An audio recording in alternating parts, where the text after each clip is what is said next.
Electrostatic force माहिती आहे तुम्हाला? आता हे पहा, अचानक मी लिहिता लिहिता मला असं आठवलं की हा जो धागा आहे, ओके, हा धागा ग्रॅव्हिटीमुळे खाली ओढला जातो आहे, ठीक आहे. पण जेव्हा हा धागा माझ्या शर्टकडे येतो आहे, ओके, तेव्हा तो ऑटोमॅटिक टच होतो इकडं, ऑटोमॅटिक टच होतं आहे. आता मी थोडं लांब ठेवलेलं आहे, ओके. हा सोडला, ओढला, आता ग्रॅव्हिटीच्या इन्फ्लुअन्समध्ये आला, आता हे पहा, डायरेक्ट कॉन्टॅक्ट नाही आहे, पण तरी पण ते ओढतं आहे.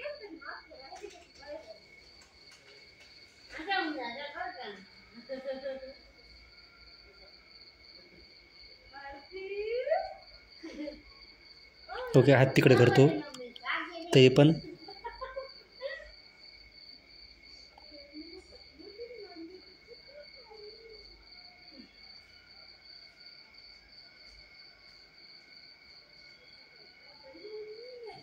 फोर्स